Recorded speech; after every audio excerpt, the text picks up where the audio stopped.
Hey folks, welcome back. In this video we're going to go over 4 worked examples to show you how to do problems involving inductors and AC circuits.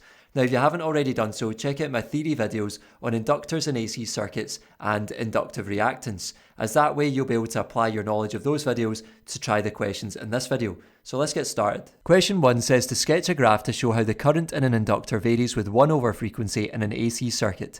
Numerical values are not required on the axes. Well, if we sketch current against 1 over frequency for an inductor, we should get something that looks like this, where we've got current against 1 over frequency, which has units of per hertz or hertz to the minus 1, and we've got a straight line going through the origin. So this tells us that current is directly proportional to 1 over the frequency, or in other words, current is inversely proportional to the frequency for an inductor in an AC circuit. Question 2 says that just like capacitors, inductors are also said to have a property called reactance.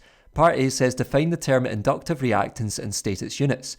Well, firstly, inductive reactance with the symbol XL is the opposition of an inductor to changing current, i.e. AC current. Remember, this is almost identical to capacitive reactance, where capacitive reactance was the opposition of an inductor to changing current. And the units here are the same as the units for capacitive reactance, which is ohms. Part B then says sketch a graph to show how inductive reactance varies with frequency. Numerical values are not required on the axis. Well, if you plot inductive reactance against frequency, you should get a graph that looks something like this, with XL on the y-axis against frequency on the x-axis, and you get a straight line going through the origin. So this tells us that inductive reactance XL is directly proportional to the frequency of the AC supply. And this just means as frequency increases, the inductive reactance increases as well. Or another way of saying that is if the frequency of the AC supply is increased, then the opposition of an inductor to the changing current will increase as well. Question 3 says that a 5 volt 1500 Hz AC supply is connected to an inductor with negligible resistance.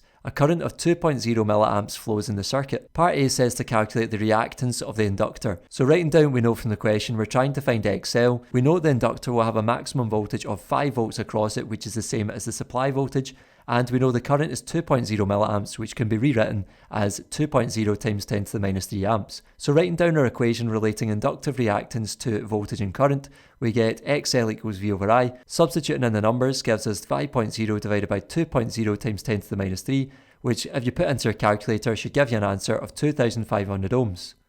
Part B then says to calculate the inductance of the inductor. So we're trying to find L this time. We know that XL now from part A is 2500 ohms, and the frequency F of the supply is 1500 Hz. So writing down our equation relating inductive reactance XL, inductance L, and the frequency F of the supply, we have this equation from the relationship sheet XL equals 2 pi FL. Substituting in the numbers, we get 2500 equals 2 pi times 1500 times L, and rearranging for L by dividing this side by the 2 pi times 1500, we get an answer of L equals 0.27 henries. Lastly, question 4 says that a 1.7 Henry inductor is connected to a 24 volt r.m.s 100 Hz AC supply.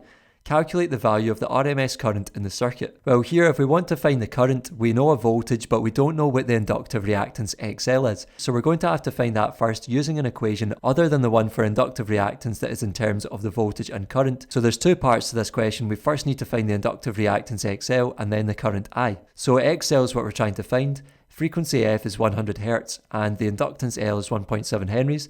So we can write down our equation XL in terms of F and L. So we have XL equals 2 pi FL. Substituting in the numbers, we get 2 pi times 100 times 1.7, which gives an answer of 1068 ohms. We can now use this in the second part to find I. So we're trying to find I now. We know that XL is 1068 ohms, and our voltage V is 24 volts r.m.s. We can then write down our equation for XL in terms of V and I, which is XL equals V over I. Substituting in the numbers, we get 1068 equals 24 over I, and then we can cross multiply to get I equals 24 over 1068, and put those numbers into your calculator, and you should get an answer of I equals 2.2 times 10 to the minus 2 amps.